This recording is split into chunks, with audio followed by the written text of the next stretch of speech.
everyone, my name is Evie Lupine. Welcome back to my channel, and today I have another video for you all. Today we are actually going back to a subject that I have not been able to cover in a very long time, which would be service.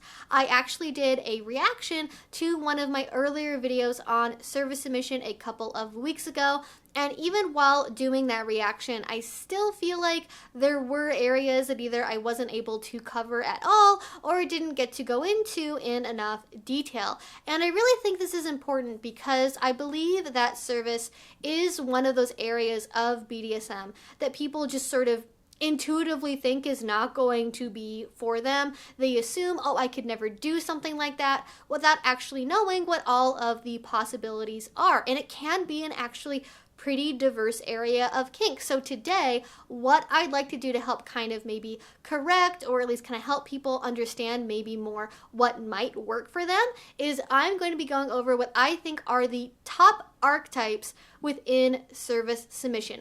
Why people enjoy them, what they look like, how they are different from each other, and how you might be able to get started with them. So if you are someone that is interested in service but doesn't really know where to start, or if you're not really sure this is going to be for you at all, hopefully I will be able to answer some of your questions or at least give you some more ideas. Now, before we get into all of those possibilities, I do want to start out by saying that I am not advocating for thinking of these archetypes as discrete labels in the way that you would with like bratting or brat or gentle dom. It is more that these are different styles that you can use, and you may find multiple of them to be appealing. You may take certain things from one category and something from somewhere else and combine them together. It may change over time with different relationships or different activities.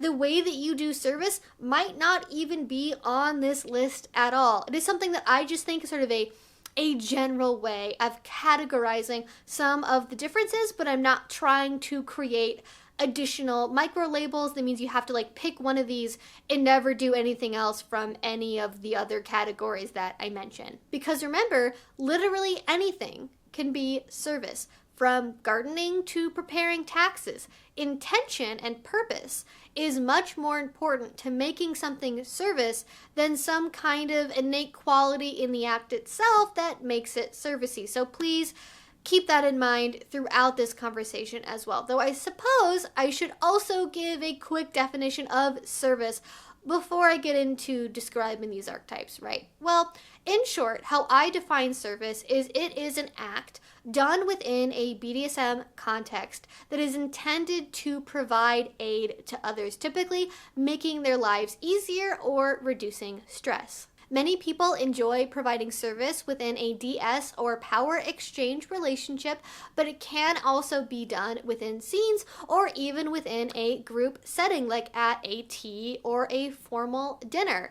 And though many people also assume that service is something only done by submissives, I would argue that DOMs can also provide service as well, which is an idea we will explore in this list. So all of that being said, we will discuss that. Let's go ahead and get into some of the archetypes. Number one would be maids and sissy maids. I don't think I could start off a list about the different ways that people do service without including maids somewhere near the top. So of course, even if you don't really know a lot about service submission, chances are you have a picture in your head that involves some kind of French maid outfit, which is a very common costume fetish all on its own. And while some people just enjoy dressing up in a cheap French maid outfit or in something made with like latex or leather, for example, and then doing a little bit of maybe light, half-hearted dusting with a feather duster prior to getting a spanking, being a maid in a service context can also be much more than that. They do tend to focus on household chores, especially with cleaning and deep cleaning, the sort of things that you don't necessarily always get to right away that kind of go down to the bottom of the list, like deep cleaning the oven or sweeping out behind the fridge, that kind of stuff. The stuff that kind of goes more in the background, unnoticed. And that can certainly be a trait that a lot of people value in this archetype, kind of being more in the background, being quiet and subtle and out of the way, and not annoying the household with untimely vacuuming or running of the dishwasher. Sort of that idea of God loves a silent helper. Did anyone else hear that in their household growing up? Anyways, not examining that any farther. I would say that though they can be known for things like deep cleaning, they are also sort of a jack of all trades of anything that needs to be done around the house, from cleaning the cabinets, organizing the bookshelf, or doing the laundry. And that can be really appealing. And I think for this archetype, it is something that a lot of people who just know how to take care of a house because they were taught to by their parents, it's a role that they can more easily slip into and just sort of take what they already know how to do for taking care of their own home, make it go to that next level, and then it's a really easy way to get into service. And especially if this is more inspired by historical roles, such as in the Victorian era, they do tend to adopt that more kind of like in the background, more sort of a servant to the house rather than being an egalitarian member of the household. And again, really being careful not to disturb the peace or disturb the master or the lord of the house with their cleaning activities.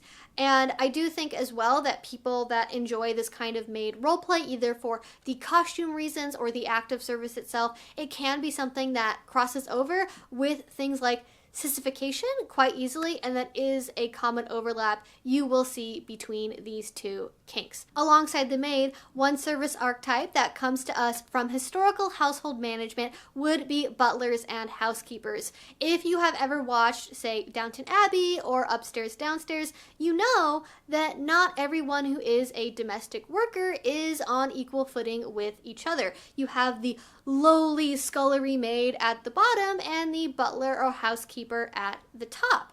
Now, in the more traditional roles, the butler is the head of the male household staff and the housekeeper is the head of the female household staff. Now, of course, because we don't actually live in Victorian England, I think it is totally okay to use whatever title you want for whatever gender you want, or even come up with your own term, so long as it's kind of maybe following along the spirit of being a housekeeper or being a butler.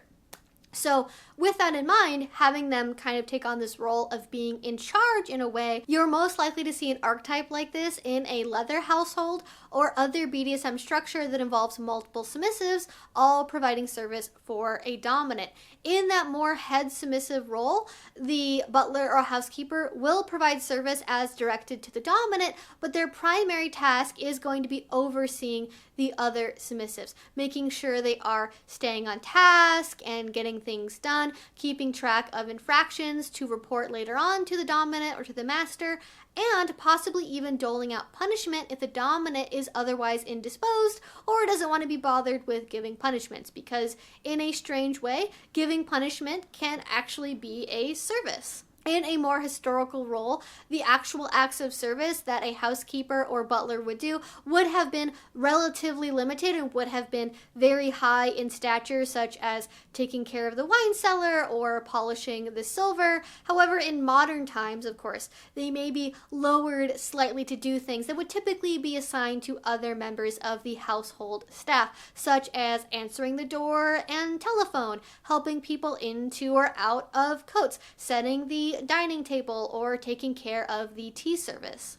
The main difference in appeal that I see between a maid type and a butler housekeeper type is that the latter typically has a more mature air about them. They take things more seriously. They are usually expected to have a higher level of experience and a higher degree of competency in what it is that they're doing. And of course, there is also the fact that while they are serving a dominant, they are sort of lowercase d dominant with other submissives in the household, which can be uniquely appealing to switches. And I think this can also involve a higher degree of trust trust as well, because they are sort of masters of their own realm, even if not masters of the entire household. And they tend to be less micromanaged in the way they provide their service, and more tend to be allowed to have a bit of a hands-off approach where they are told what to do and then are allowed to figure out the details based on what they think would be best and be the most efficient, while also acting out the dominant or the master's will. Now, if you do see this kind of out in the actual world of BDSM, people don't tend to call themselves like housekeepers or butlers. The title that would be most associated with something like this would be alpha submissive. And I have actually covered that one in a video before, so if you've not seen that already, I will leave a link to that video down below if you would like some additional information. Now, moving on to number 3, we have slaves slash kajira. And this is not one that is inspired by the Victorian era and tends to have sort of a more amorphous quality to it. When I'm referring to slave, I'm not necessarily referring to trying to replicate some kind of historical practice. I am referring to people that are generally in some kind of 24/7 total power exchange relationship or in an MS relationship. What that means is someone who is doing BDSM power exchange all of the time at the highest level. And though you don't necessarily have to do service as part of being in a slave relationship, it is fairly common, though the approach tends to be a little bit different than the other categories that I will discuss. I find that when service is used within this kind of dynamic, it tends to have an extra level of flavor to it that doesn't necessarily make the service more efficient, such as being on hands and knees while scrubbing the floor with a toothbrush, or doing the dishes while naked, or doing the laundry while wearing a bell around your neck and being expected to keep the bell as quiet as possible. And this is more about adding an extra layer of vulnerability, I think, possibly even humiliation, where the service is kind of more of a stage to show the level of devotion to the partner rather than it being about just the service by itself. Again, at least in my individual opinion and observation. Now, one particular subset that I also wanted to include within this archetype is the kajira slave. And this term comes to us from the gore fantasy series written by John Norman. This has spawned its whole own separate power exchange culture, which can sort of be considered to both be outside of, but also kind of inside the realm of BDSM. And because of that, it's not really something that I'm super familiar with. It tends to be less visible in the real life community, though there are things from this series that have become more commonplace and adapted into larger mainstream BDSM culture. One thing that I will note from my observations having read about the series is that in this way, slavery and service tend to be more sexually focused. So if you are someone whose kink is primarily sexual, your motivations for service are sexual, that may be an area of roleplay or lifestyle that would be worth looking into in more detail. Now, moving on, number 4, we have something that is not either based on something from the past or from a fantasy series. This is very much a modern form of service, which would be a personal assistant. And this is one of my favorite categories of service because I want to recognize service is not just about housekeeping. I know, mind blown. A lot of people really gravitate towards the standard housekeeping things that a lot of us have to do every day. But listen, some of us work really hard jobs. We're gone 9 to 5 every day, hour commute either end of that. And the last thing we want to do is spend our whole Sundays cleaning someone else's house after we spent all day on Saturday cleaning our own house. That is not fulfilling, that is not serving the relationship, and so instead, what you might want to go towards is a different way of providing service that does not mean you ever have to touch a toilet brush. So, what can you do as a personal assistant? This is really about facilitating, especially making someone's job and everyday life easier. That could be keeping a schedule, returning phone calls, setting up appointments, running errands, doing meal prepping, doing the grocery shopping, making sure the car has its oil checked regularly. Basically anything that facilitates making everything go smoother for that person's everyday life schedule is being a personal assistant, especially if your partner happens to have a higher profile job, is really in a lot of demand at work, is super busy, and they work from home.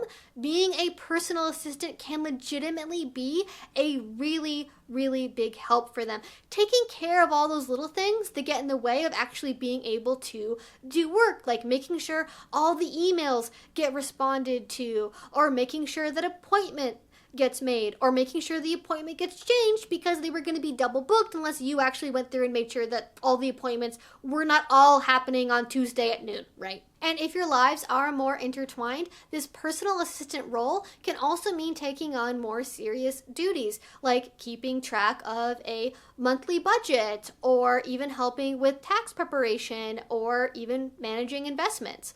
And I do think this can also easily work with various roleplay frameworks, such as within a boss and secretary roleplay, like the very famous movie. And if that's your thing, this is going to be a really fun fit to try out. And even if you are someone that already does service, if you're getting kind of burnt out on the usual things, think about the ways that a personal assistant might offer service in someone's life. But moving on, let's go ahead and get on to number 5, which would be 1950s housewife or house husband.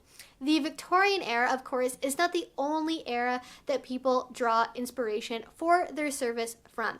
Though I am saying sort of 1950s here, it's really more the general remembered flavor of like the 40s to the early 60s, as remembered by generally rosy colored glasses, more about the way that things were shown in television series as being really squeaky clean and wholesome, rather than the actual reality of what it was like to live during that era. Now, I do want to point out that I have made a whole video about 1950s household roleplay that you can go ahead and check out again down below if you want more information about this in detail compared to what I will get into here. But I do want to recognize that just as with slavery, just as with being a maid or butler, this is not necessarily about accurately recreating and living in that exact time period of human existence. It is more about kind of the fuzzy, remembered ideals of that time period and finding what people like about that and want to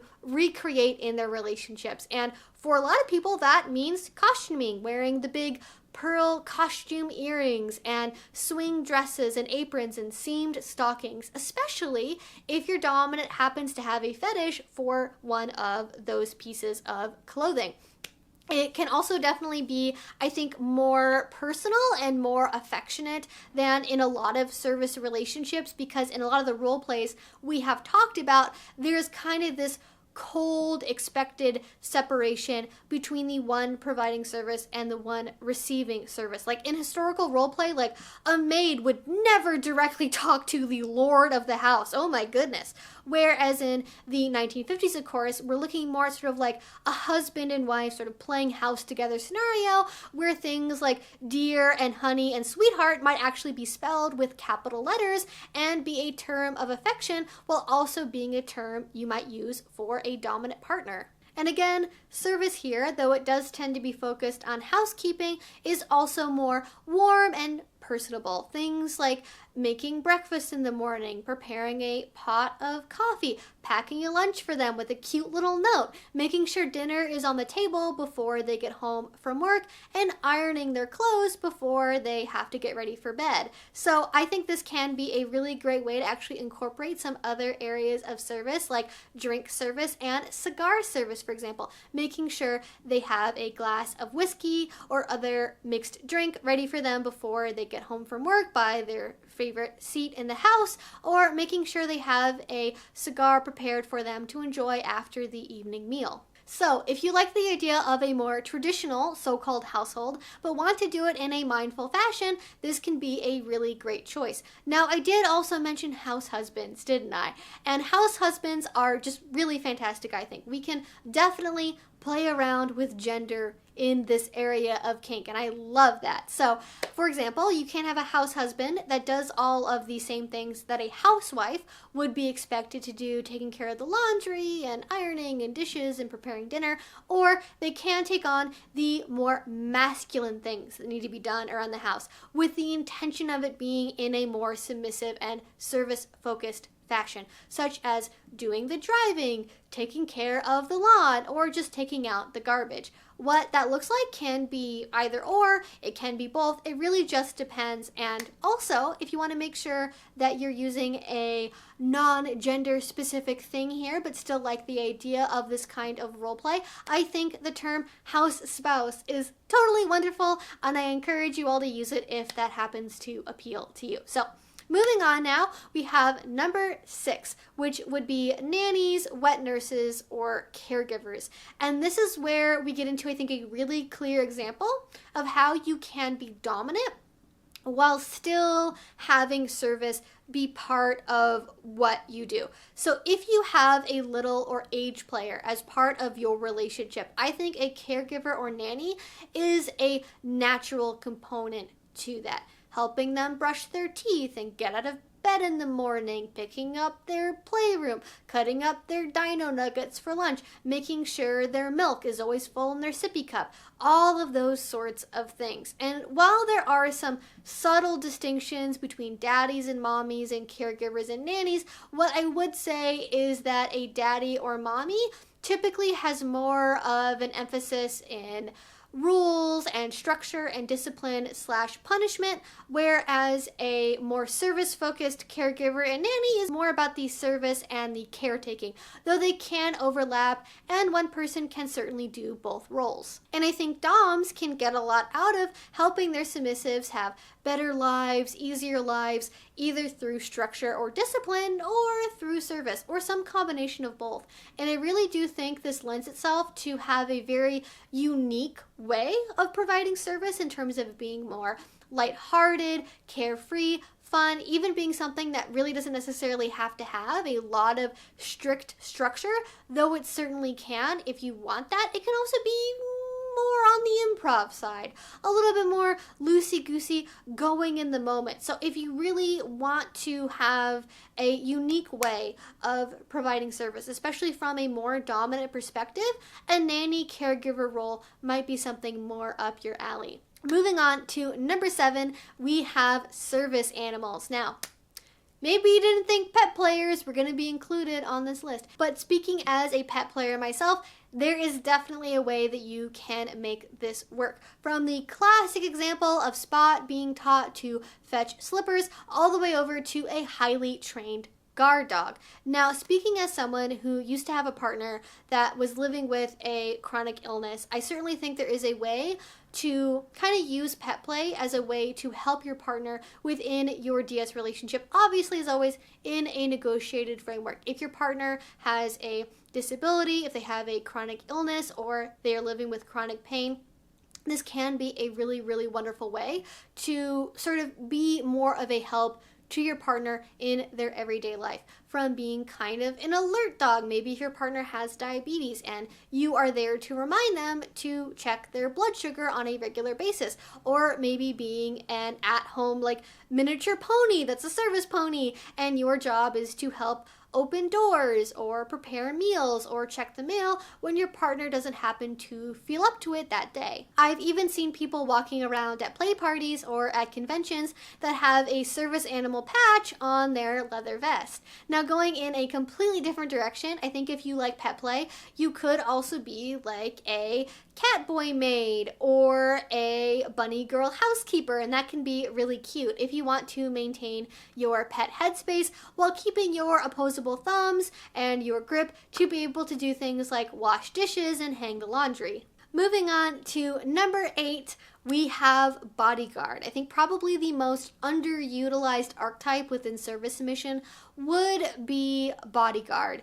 And I think sometimes you'll hear about it in like role play or like fan fiction forums, but it's really not that popular and you don't often hear it discussed in community spaces. But it can absolutely be a thing, especially if your submission happens to lean more to the masculine side. This might look like being the one who does all the driving and being kind of a chauffeur, being the one to open up all the doors, and acting as sort of a social buffer when in play spaces or other community settings. This can usually mean taking on a strong, silent type role, staying stoic and slightly in the background when your partner is conversing with other people, but always staying alert and at attention for anything your partner might need. This can also involve a militaristic level of discipline, such as being expected to always really maintain good posture and never forgetting any of your titles. While this might not include as much active service as some of the other archetypes we have discussed, it can definitely be valuable for the right dominant. Now, for number 9, we have stylist slash beautician, which again, I don't think that many people would necessarily expect. I did say that personal assistant was one of my favorite archetypes, but my actual favorite archetype is this one. Not only is this a great option for people that dislike cleaning, it can also be very intimate and bonding, from things like giving massages to doing hairstyles. And I think that can make it sound like it requires a pre-existing like level of advanced knowledge to do, but that definitely doesn't have to be the case. It could be as simple as drawing up a hot bath for your partner and maybe giving them a nice back rub or washing their hair for them. Or it could be as complicated as giving a straight razor shave. And if your partner happens to have a higher profile job, this might mean helping them put makeup on in the morning, or selecting their outfits, or doing the shopping to make sure they always have new items in their wardrobe and accessories to pair with that, and making sure they never repeat an outfit. Then when they get home, slipping off their Louboutins and giving them a quality foot and calf massage to relax at the end of the day. Now, this can make it sound like this would only really be appealing to female submissives and femdoms and maybe somebody with a foot fetish, but that is certainly not the case. A lot of people do neglect their self-care, and they might really benefit from someone helping them do body scrubs, or wash their hair regularly, or plan their outfits. Or for more masculine things, doing things again like straight razor shaving or beard care or things like that. It can actually be really nice for a lot of people, so don't underestimate this. Now, finally, for number 10, we have shrine maiden slash priest. And I think one popular but underrepresented area of dominance that people can do is being a goddess or a deity. And a lot of people wonder, okay, what does it look like to be the submissive that has a partner that identifies as a goddess? What does that possibly involve? And while that doesn't necessarily mean something involved with service, I think it certainly can be. Reverently preparing meals for them before they come home, always making sure their sanctuary is tidy as you would at a shrine or at a temple or altar, and having that kind of reverence in the way that you do your service. I think if you're someone that really values like spirituality and ritual in your kink, this can be a really, really great option for exploring service, because it does have that certain element to it that not a lot of other service has. And maybe you are serving a very benevolent deity that is very forgiving and knows you are simply trying your best. Or maybe you have a truly just terrifying, awe-inspiring goddess that has very exact standards, and if you don't do what she expects you to do to maintain her household, she will smite you with all of her fury. There are certainly many ways this could be applied in a relationship and has so many options for flavor. And I think this is a natural pairing with this kind of dynamic because, of course, what goddess wants to concern themselves with worldly things like having to scrub a toilet? I don't think so. So, all that being said, those are my archetype ideas for ways that you might want to engage in service. I hope that you found this video helpful. I know there are probably so many other ways of doing service that I didn't even think to mention. Like, I just thought right now in my head, I'm like, oh, what about like service horses, like draft horses, like, you know, the ones that like pull carts and stuff. Totally forgot to mention that until literally this exact moment. So I know there are things that I am missing, and if I happen to miss out on something that you think is really important in your service, please do share about it in the comment section below, as well as your other thoughts, comments, questions, ideas, anything else. I would love to hear from you. If you want to make sure to not miss out on any other future videos from me, you can go ahead and subscribe, because I make videos twice a week about all sorts of kink and BDSM related topics. And finally, if you want to support what I do, the best way you can do that is with Patreon. A link to that will be down below. If you do already support over there, thank you so much. It means the absolute world to me. And until I see you all next time, I hope you have a great rest of your day and a great rest of your week. Bye-bye.